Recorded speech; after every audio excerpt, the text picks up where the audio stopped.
Hi, so before we begin the video, I want to address one thing. First off, I had mentioned in July, later in the video, about a specific event of things that happened to me. I was advised to make this disclaimer, so here we go.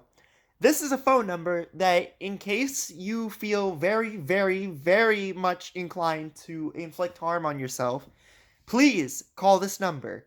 I could care little less if the platform doesn't want this kind of message kind of spread around. This number is very important. As a matter of fact, listen, talk to someone if you really feel a specific way. I won't lie. Harming yourself is never the way to go. And you really should talk to someone that you care about or cares about you. If not, call the phone number. Or, better yet, listen, my DMs are always open. Am I always in the best position to do this? Absolutely not, but I will do what I can to help if I have to. So yeah, always though, I will have a timestamp for this kind of thing.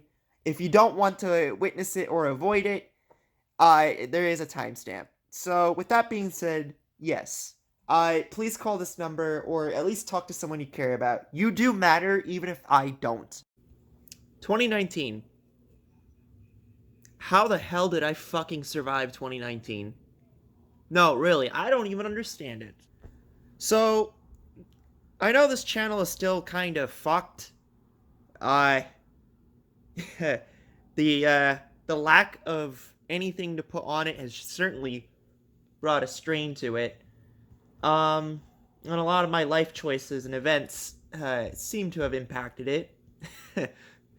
But I guess I'm just gonna put this on for the sake of it, because it just makes more sense to me to just do whatever for this channel until I can have a clear sense of what I want to do with it. So, let's talk about my 2019.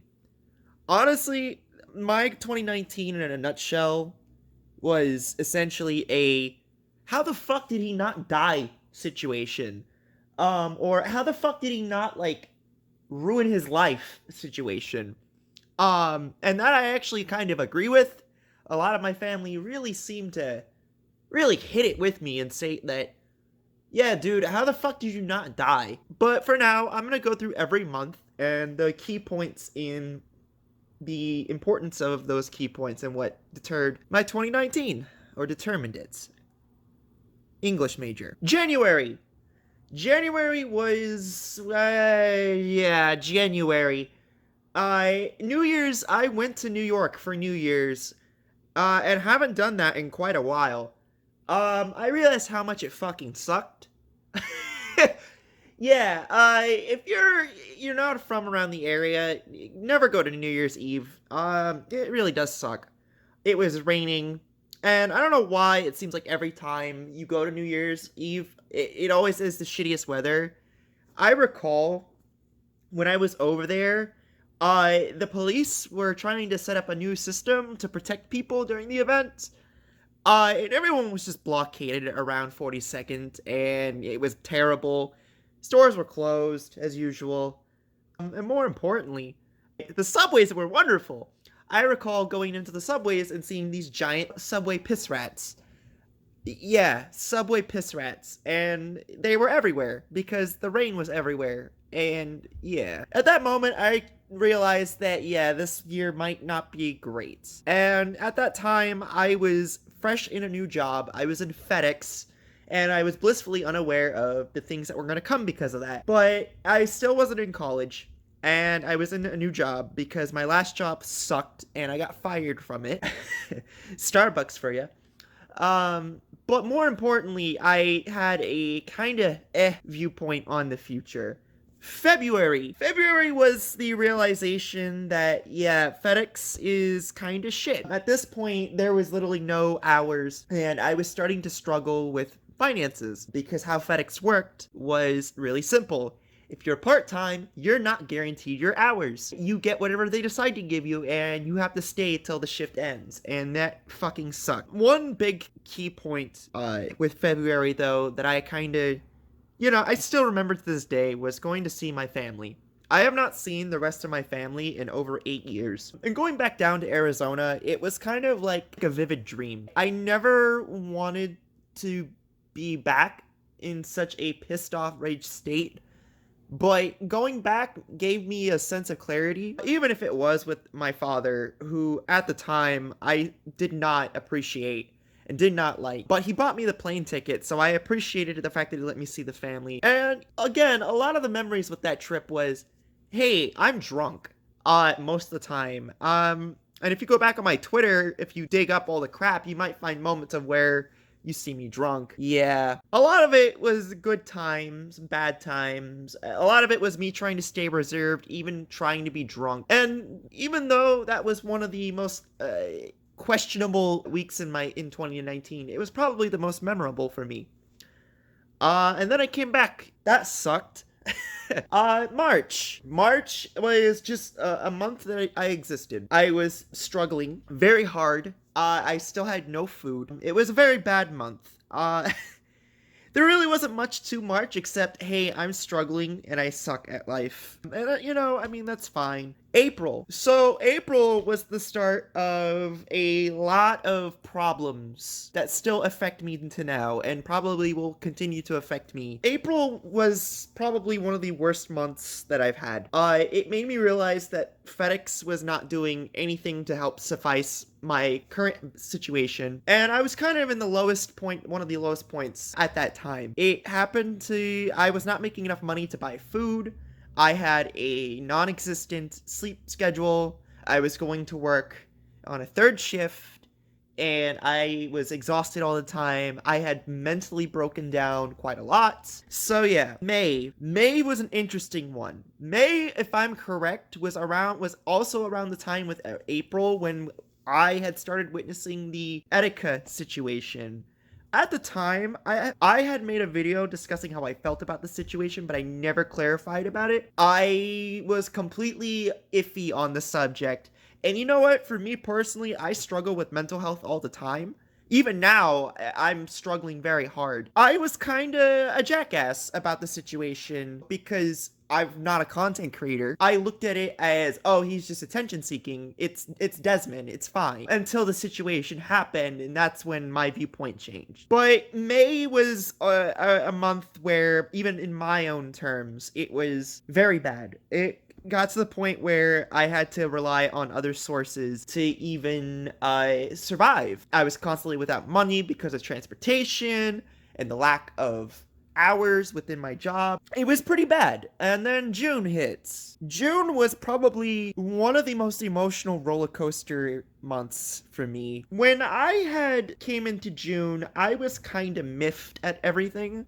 And it sucked. I won't lie, I hated everything about the world. I was miffed at my situation. I was miffed that everything around me was fucking hell. And for me personally, I did not enjoy my life. I was in constant peril. I hated everything. And at that point, I was considering about quitting my job, but in fear of me not doing it, I was afraid that I would be in a shit show situation, even worse than what I was in now without the job, because of the lack of paying rent. So, and then Desmond's passing came along, and me and Hunter Kane, my best friend Hunter, we went down there. We had planned this on one of the most awkward days of doing it, which is the Pride Day for the Pride festivals in New York. And I went there, and it was a kind of an eye-opener. It made me think about it just made me think about how little we as individuals are, like, worth. Oh yeah, like, how much of us are going to be remembered? Quite very little, to be honest. Forgive me for being meta, but it kind of made me realize that, yeah, I'm about as fucking worthless as the fucking dirt on my fucking shoe at the moment. And so is everyone else, surprisingly enough. And that's what piqued my nihilism and my very, very bad view on the world, where everything around me is shit, and my own self is shit. But it also made me realize that mental health is supremely more important. And it kind of trickled into July. July was a defining month for me, not just for this year, but for in general. My birthday was in July, and I decided to enjoy myself, or try to at least. So I went down to the pier in New York. I enjoyed myself, and I had a great time. I spoke to some couples and people while I was, enjoying myself, and I enjoyed it. I think the best thing about my birthday then was, yes, this is one of the very few moments where I actually enjoyed life in general, regardless of the situation. After that, it kind of came to a very, very grim halt. First off, let me just say, my current mental health and mental space is wavering. Not towards anything that I'm about to say now later, but you'll understand why when I get towards December and November. So July 20th, 2019 was the day I was going to actually commit suicide. I will not lie, it made me realize how much I had fucking sunken low. And it made me realize that a lot of the choices that I had made in the past were not worth it. A lot of the sacrifices that I had made were not worth it. And I won't lie, I kind of hated myself a lot for making those choices, and I still do. But more importantly, I had to make a very big decision at that moment, which was either kill myself, and everyone who knows me personally and is close with me suffers very badly, or try to at least make things a little bit better with, even though you have little to no understanding how things work at the moment. And I opted for the latter, clearly, because I'm still alive. I'm not just a figmented voice, even though the black here in the background. So that following night, July 21st, I had went to my job and I had quit. I had quit my job. I had thanked them, even though it was one of the worst jobs I've ever had next to, I don't know, just existing. But I thanked them for the experience, and I thanked them for the lessons that I had learned internally, because it gave me, even though I hated the job, it kind of toughened me a bit to get used to a environment that I was not comfortable with. It allowed me to push myself a lot more than I really should, debatably be pushed into. And I came out, even though broken and weak and completely fucking shackled over the fact that my situation is fucking awful and I'm risking everything. I came out the other end pretty fucking relieved, because even though I was risking everything, I didn't have to sit there and constantly wonder whether I was getting hours or not. It did help stoke the fire for a later situation. If you're seeing a common theme here, is a lot of these things are going to build up into something even worse. But yeah, I won't lie. July was the biggest month in this whole year, if not my whole decade. August, I was unemployed and I was living off nothing. I was on unemployment for a brief amount of time. I was gained access unemployment, and I only had it for 2 weeks. However, I was then denied because apparently I had started college, which I did. I was applying for college.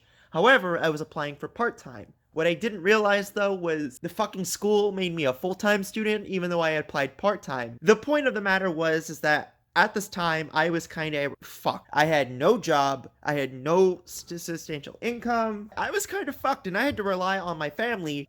Granted, I never really wanted to do that in the first place. I do not really like relying on my family. So August, I was with no money, and I was living in a place that was already 3 to 4 months overdue in terms of rent. And you could bet your money that I was starting school with all hell coming at me. So, yeah. September, I'm in school. Oh, yeah, I'm in school and I still have no money. Yeah, at this time, I was applying for every job imaginable. And I had to cut my losses and say, you know what? I fucking hate retail, but god damn it, I might as well go back. It's October, I was near the neck and brim, and I had finally gotten a job. I had gotten a job at a retail place, and it was to this day, I still kinda enjoy working at that job. Granted, it's retail. I can't complain about it much. Retail's retail. You're gonna have customers you're not gonna like. But I think what happened was that break from retail and working in my last job bolstered my way of communicating with people. And more importantly, the people that I work with are pretty nice and chill, and I actually do enjoy working with them. November. So around this time, I had pretty much gotten a job. I was in college, and lo and behold, I got a second job at another retail place. Yeah, I was really busting my balls to make sure shit worked. But then something really started to happen. So for the last few months, because of my financial situation, I was unable to pay rent. So in the meantime, I had a huge backlog of rent. So while I was trying to constantly pay it off, I had finally gotten a letter from the property manager stating, hey, so I guess we had to talk. And we came to a, I guess, supposedly vocal agreement that I had to pay November and then start fresh December. Well, because of a situation that happened in November, all I can say is a certain person that I'm very close with passed away. And still to this day, that had impacted my life in the worst way possible because I made poor choices for myself to help benefit the people around me. So what ended up happening was I had decided to forget my rents and go help solve this situation. I had put myself in the worst possible situation with that. In the meantime, though, I'm working two jobs, well, 1.5 jobs, because another job that I had seemed to not give me the hours. As a matter of fact, they still don't give me hours to this day. I only worked like 1 day last week, and I was off schedule for 3 weeks. Yeah, I don't understand that either, but hey. Listen, at the rate we're going with this year, it seems like it's been fucking hell, right? Well, hold your holsters, everybody. But no, really, I was working 1.5 jobs because, again, the other job wasn't giving me anything to work with. And then I had taken, because of the passing of that close person, I had taken a break from school, which you would think would have made me just completely failed college. But then in the end, I had passed English and I failed math. So, hey, something was gained. December. This month has been, what the hell was it? Not. Oh yeah, it wasn't a breeze. I came into this month looking towards the future with bright optimism. Or I tried to be optimistic.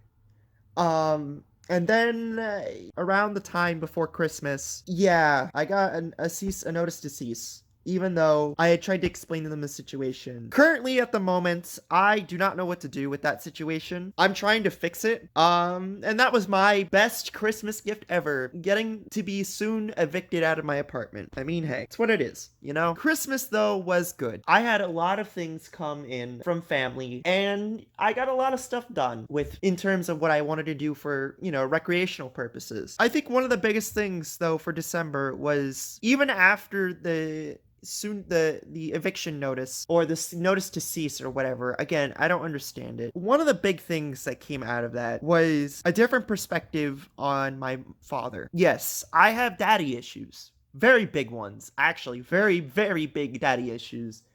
And I usually keep this stuff out of the internet because it's nobody's damn business unless I'm an asshole and I decided to leave it up on the internet for some fucking reason. Probably did.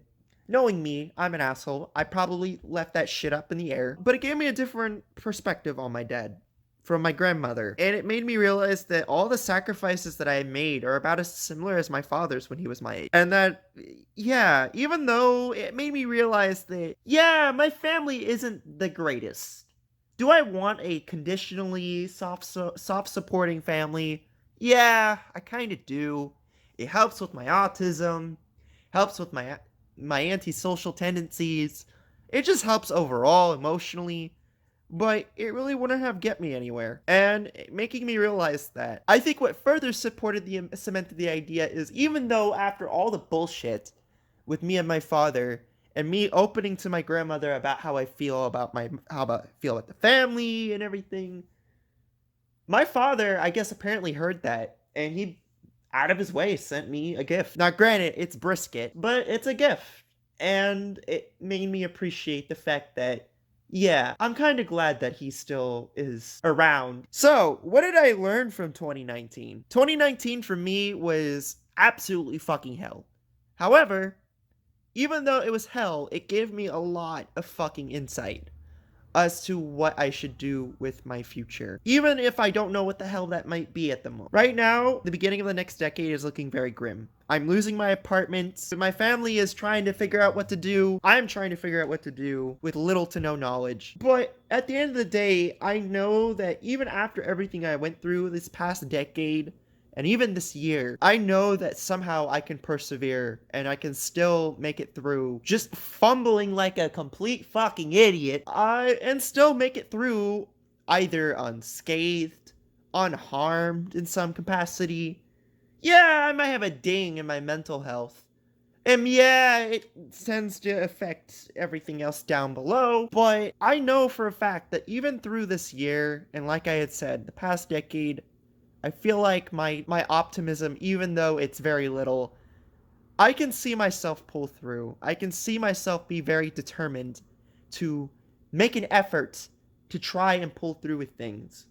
And even if I have no faith and no hope in myself, I know for a fact that I don't want to leave myself on a failed note. I want to try and push every little piece of myself I can to make sure that I move forward in some capacity and not try to fall back. I know for a lot of people, some people struggle with the same kind of mentality, which is, I'm so fucking lost and I don't know what to do with myself.